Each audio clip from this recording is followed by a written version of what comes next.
My name is Matthew Miller. I am 36 years old. I served as a sergeant in the United States Marine Corps. I spent my youth in boots, carrying a pack, believing I knew what a threat looked like. But nothing in my training prepared me for what I saw 8 days ago. Today is Saturday, April 4th, 2026. I am sitting here, still shaking, because the things I was shown are starting right now. This month, this April, is the beginning of the end of the world as we have known it. I want to explain exactly how I got to that place. It was March 27th. I was home on a Friday morning, just trying to be a good husband and take care of the house. The weather was unusually warm for that time of year, and I had noticed a few shingles on the roof that had been lifted by the wind the night before. I pulled my old extension ladder out of the garage. It was a heavy thing made of fiberglass and aluminum. I've climbed things 10 times more dangerous in the Corps, so I didn't think twice about it. I set the feet of the ladder on the concrete walkway that runs along the side of our house. I made sure it was steady. I climbed up step by step, feeling the familiar weight of my tool belt against my hips. I reached the top and started working. I could see my wife, Sarah, through the kitchen window below. She was making coffee, moving about in that quiet, peaceful way she has. I remember thinking how lucky I was to be home, to be safe, to have a life away from the sand and the noise of deployment. Then it happened. I didn't feel the ladder slip. I felt the ground give way. It was as if the gravity of the earth suddenly doubled.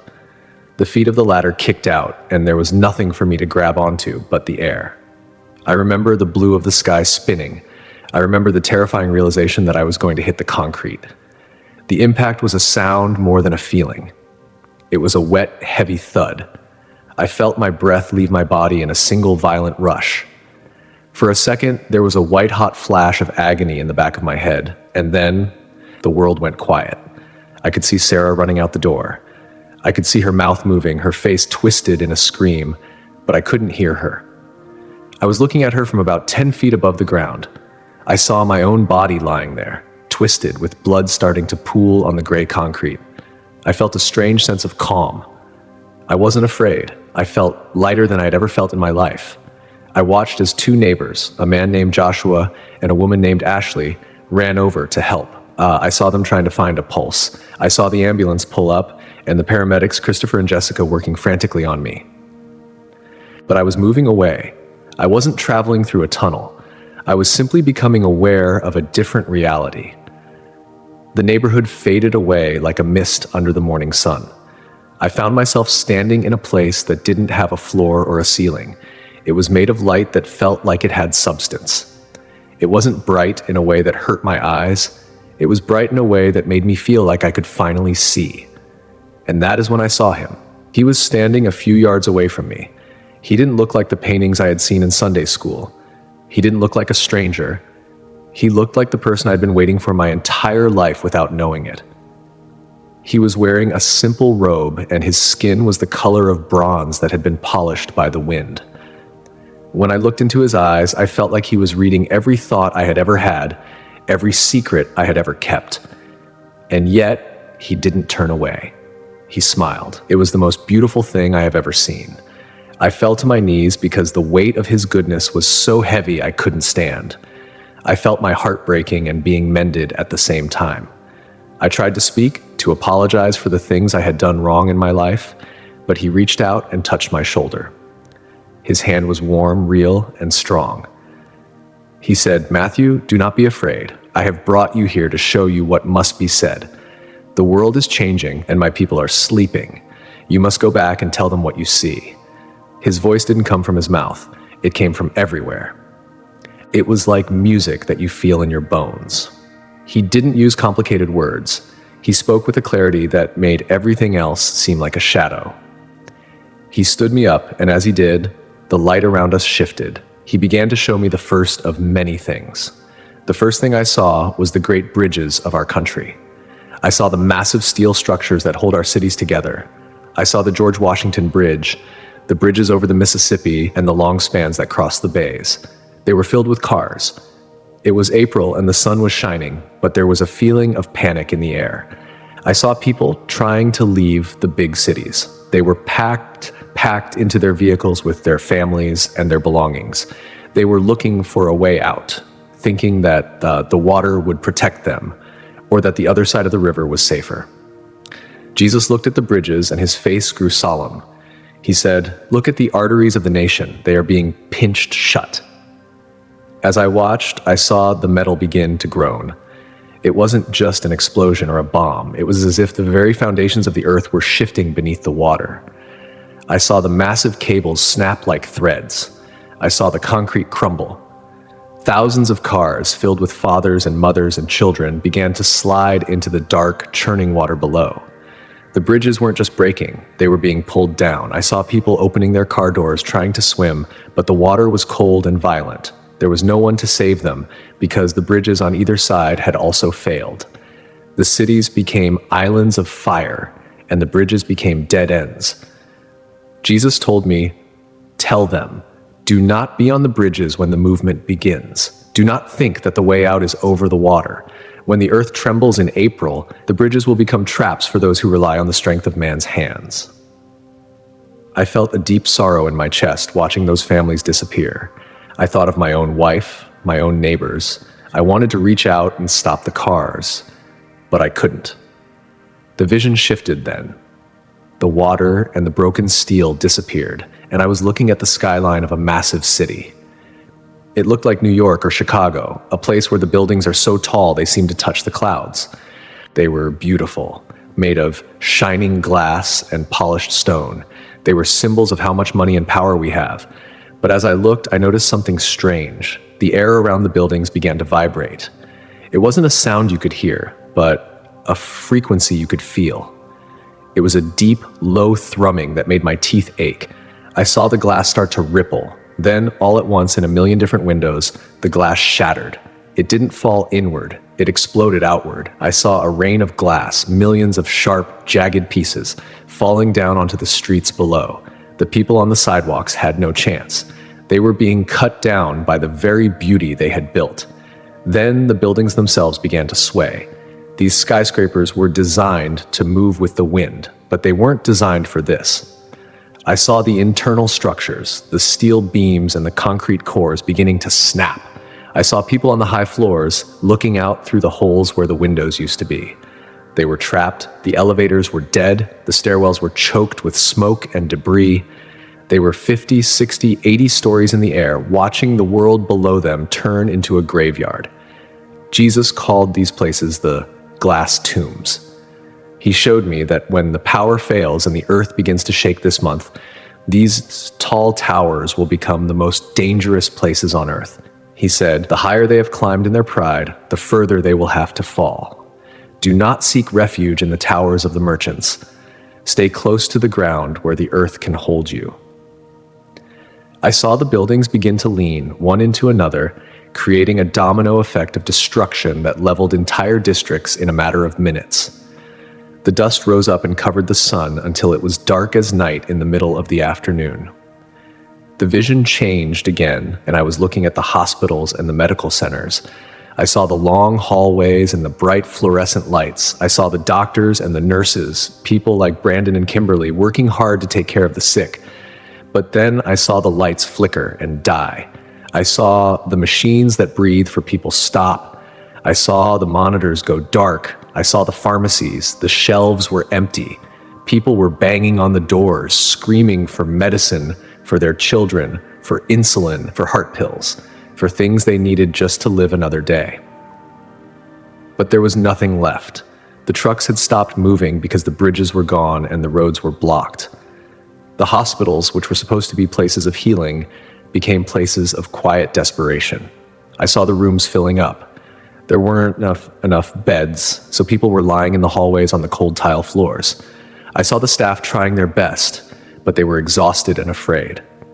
They had no tools left, no clean water, no medicine, no power. Jesus showed me that we have become a people who trust in the bottle and the pill more than we trust in the hand that created us. He said, "The medicine will fail. The healers will be helpless. Tell my people to learn the way of the Spirit, for the flesh will have no support in the days of the great silence." I watched as the hospitals were abandoned, one by one, because there was nothing left to give but comfort, and even that was hard to find in the dark. I stood there with Jesus, the weight of the hospital vision still heavy on my heart. I looked at his hands and I saw the scars there. They weren't ugly, they looked like silver light, a reminder of what he had already walked through for us. He didn't rush me. He let me process the grief of seeing those empty medicine cabinets in the dark hallways of the clinics. Then he turned his gaze toward the horizon of the spirit world, and the light shifted again. I saw the great stadiums and arenas of our country. I saw the massive concrete bowls where tens of thousands of people gathered to cheer for their teams or listen to music. I saw places like the ones in Texas, Florida, and California, huge, shining monuments to our love for games. But in this vision, it wasn't game day. I saw long lines of buses, yellow and white, pulling up to the gates. I saw people being unloaded, thousands of them. They were carrying plastic bins and trash bags filled with their clothes. They looked tired, their eyes wide with the kind of shell-shocked stare I used to see in combat zones. I watched as the men and women in uniforms, not my brothers in the Corps, but state guards and local authorities, directed the crowds inside. They were telling the people through megaphones that these stadiums were safe zones. They said there would be food, water, and protection from the chaos happening in the streets. I saw a young father named Michael and his wife Jennifer, Bud Gagrit's eye, holding their two small children. They looked so relieved to be inside the thick concrete walls. They thought they were being saved from the storms and the riots. But as soon as the floor of the stadium was packed with people, I saw the heavy steel gates slide shut. I heard the sound of the locks clicking into place. It was a sound that made my stomach turn. On the outside, I saw the guards moving away. They weren't staying to protect the people. They were leaving them there. I saw the massive stadium lights flicker once, twice, and then die. Total darkness swallowed the crowd. Jesus stood beside me, his face showing a stern kind of love. He said, "Matthew, do not let your feet carry you into the places of the world's assembly. They call these places refuges, but they are cages. My people have spent their lives worshiping the strength of athletes and the voices of singers, and now they run to those same altars for safety. But there is no life in the concrete. When the doors lock this month, those inside will find that they have traded their freedom for a floor of cold dirt and the breath of 1,000 terrified strangers." I saw what happened next in the dark. Without sanitation, without running water, and without a way to leave, the stadiums became pits of sickness. I saw the people realize too late that no one was coming to feed them. The government had gathered them there just to keep them out of the way, to contain the problem. It was heartbreaking. I wanted to scream a warning to Michael and Jennifer, to tell them to turn around and run for the woods, but the vision was moving on. Next, I saw the massive buildings of the megachurches. These were the places with the tall steeples and the giant screens, the ones that look like shopping malls or concert halls. I saw the parking lots full of expensive cars. I saw the people inside, dressed in their best clothes, sitting in comfortable chairs. On the stages, I saw men in suits with perfectly styled hair. They were smiling and waving their hands, telling the people that God wanted them to be rich, that God would never let anything bad happen to America, and that they just needed to keep giving money to stay blessed. I saw the screens behind them showing beautiful images of sunshine and money. But then the vision changed. I saw the spiritual reality of those buildings. They weren't full of light. They were full of a gray, thick fog. The words of the preachers were falling to the floor like dead leaves. Then the ground began to ripple. This April, the earth itself will reject the weight of these false altars. I saw the massive roofs, built more for show than for strength, begin to buckle. I saw the chandeliers fall. I saw the giant screens crash down onto the stages. The people didn't know how to pray. They had been taught how to sing songs and how to feel good, but they didn't know how to fall on their faces and seek the true God. They were running in circles, calling out to a God they had invented in their own image, a God of comfort and convenience. Jesus looked at the collapsing buildings with a fire in his eyes. He said, "They have built empires in my name, but they do not know my heart. They have told the people that the storm would not come, and now the people are caught without a foundation. Tell them, do not look for me in the houses of the merchants. My spirit has departed from the places where the truth is sold for a price. When the walls of these great temples crack this month, the silver and the gold will not hold up the ceiling. I saw the preachers running for the back doors, trying to save their own lives while their congregations were buried under the wreckage of their own pride. The vision shifted again, and I was standing in the middle of a financial district. I saw the tall banks and the stock exchange buildings. I saw the ATMs on every corner. People were lined up at the machines, frantically punching in their numbers. I saw a man named David, a businessman who looked like he had never missed a meal in his life. He was sweating, hitting the screen of the machine over and over again. The screen just said error or system offline. I saw the digital world dying. The numbers on the screens, the ones that people spend their whole lives chasing, were just vanishing. I saw the banks locking their doors. Behind the glass, I saw the bank managers, people like Robert and Susan, looking out at the crowds with terror. They knew the truth. The money wasn't there. It was all just light on a screen, and the light had gone out. I saw people holding stacks of paper money, trying to buy a loaf of bread or a gallon of water. But the store owners were shaking their heads. The paper was just paper. It had no value anymore because the trust was gone. I saw people throwing their wallets into the street in frustration. The wealth they had spent 40 years building was gone in 40 minutes. Jesus said to me, "The scales of the merchants are broken, Matthew. They have trusted in the rust and the moth, and now the thief has come. Tell my people, do not go to the banks looking for your life. Your silver will be thrown into the streets like trash this month. The only currency that will buy you peace is the oil in your lamp. If you have not stored up the things of the Spirit, your pockets will be empty when the great shaking begins." I saw the great financial centers of the world becoming hollow shells, the wind whistling through the empty offices where billions of dollars used to move with the click of a button. Then the vision moved to the water treatment plants and the great dams. I saw the massive pipes that bring water to our homes. I saw the reservoirs that feed our cities. It seemed so solid, so permanent. But I saw the pumps stop. I saw the chemicals that clean the water run out. I saw the workers walking away because they had to go home to protect their own families. The water in the pipes stopped flowing. I saw people in their kitchens, like a woman named Mary, turning the tap and hearing only a dry, hissing sound. No water came out. I saw people running to the rivers and the lakes, but the water there was gray and oily. Without the plants to clean it, the water was a carrier of death. I saw children crying because their throats were dry, and mothers trying to boil water over small fires in their backyards, but the sickness was still there. Jesus showed me that we have forgotten that He is the source of the living water. He said, "They have turned away from the spring of life and dug for themselves broken cisterns that can hold no water.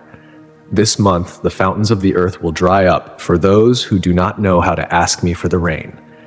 Tell them, do not trust in the tap or the pipe. Store what you can, but know that only the one who walks with me will find the hidden well in the desert." I felt the thirst myself in that moment, a dry ache in my throat that made me realize how fragile we are. We think we are so advanced, but without a simple drink of water, we are nothing. The vision was so clear, so detailed, that I could smell the stagnant water and the dust in the air. I saw the infrastructure we take for granted, the things we never even think about, just falling apart because there was no one left to keep the machines running. I stood there in that place of light, and my heart was heavy with the weight of everything I had seen. I looked at Jesus, and I saw that He wasn't just showing me these things to scare me. He was showing them to me because He loves the people who are in those places. He sees every face, knows every name, and feels every bit of the fear that is coming. He turned His eyes toward the great open spaces of our country, the places where the long gray ribbons of the interstates stretch out for thousands of miles. I saw the highways. I saw I-95, I-10, and I-75. They were packed with cars. In this vision, the panic had reached a fever pitch. People were trying to drive away from the cities, away from the coast, and away from the darkness. I saw families in minivans, old men in trucks, and students in small cars. I saw a man named Thomas, an older man with a gray beard, trying to keep his wife calm as they sat in a line of traffic that didn't move for hours. The heat of April was rising from the asphalt. Engines were overheating. People were running out of gas. I saw the shoulders of the road filled with abandoned vehicles. People were starting to walk, carrying what they could, but there was nowhere to go. The exits were blocked by accidents and stalls. The interstates, which we built to give us freedom and movement, became giant parking lots of despair.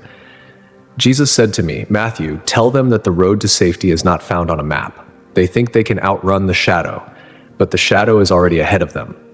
When the engines go quiet this month, the roads will become the walls of their own prison. Do not wait for the warning to move, for when the warning comes, the path will already be closed. Seek the narrow way that leads to life, for the broad roads of the world are being cut into pieces."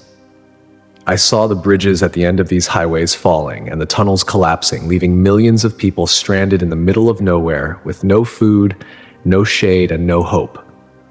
Then the vision shifted to the nerve center of our life.